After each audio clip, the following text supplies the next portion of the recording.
সম্মানিত ভাই এবং বন্ধুগণ, আমিরে জামাত ডাক্তার শফিকুর রহমান আপনাদের সকলকে সালাম জানিয়েছেন এবং এই আন্দোলনে গত রাত থেকে আপনারা যারা এখানে অবস্থান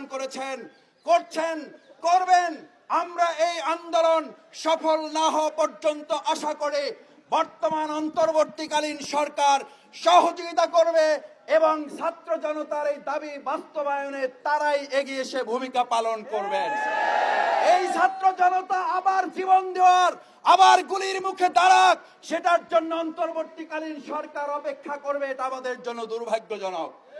সুতরাং ভাই এবং বন্ধুগণ, আমার সম্মানিত শ্রমিক ছাত্র জনতা ভাই বোনেরা, আজ এখানে আমাদের ছোট বাচ্চারা আবার নেমে এসেছে।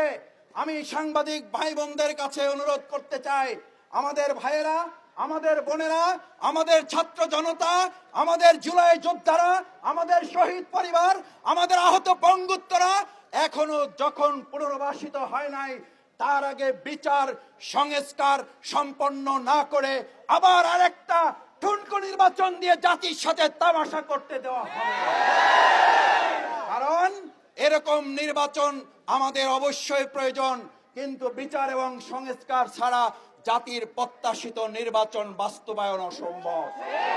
সেই জন্য আমরা দাবি জানাতে চাই, অবশ্যই দ্রুত সময়ের মধ্যে ছাত্র জনতার এই দাবিকে সামনে রেখে আওয়ামী লীগকে নিষিদ্ধ করে বাংলাদেশের জনগণের দাবি বাস্তবায়ন করবেন। মাঝখানে যুবলীগ, স্বেচ্ছাসেবক লীগ আর এই সমস্ত ডালপালা কাটার ষড়যন্ত্র করে আমাদের এই ছাত্র জনতাকে আর ঘরে ফিরিয়ে দিতে পারবেন না। নতুন আর কোনো প্রহসন করার প্রয়োজন নাই। প্রহসনের জন্য 8 মাস সময় এনাফ ইজ এনাফ।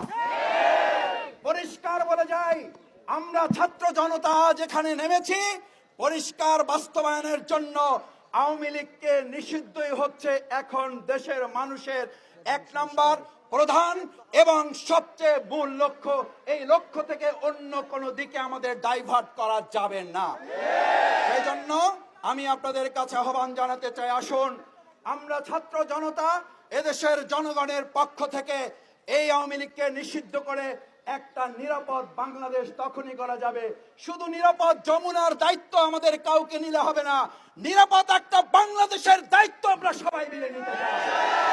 আমরা সেই ক্ষেত্রে প্রশাসন যারা আছেন তাদেরও সহযোগিতা কামনা করি। আমাদের দেশের বিভিন্ন স্তরে যে যেখানে আছেন, আমি আশা করি আওয়ামী লীগকে নিষিদ্ধ চাই এই জনগণ ছাত্র জনতার আহ্বানে সাড়া দিয়ে শুধু যমুনায় নয়, বাংলাদেশের প্রত্যেকটি ইঞ্চি মাটিতে দাঁড়িয়ে আমরা ব্যারিকেড তৈরি করতে সক্ষম।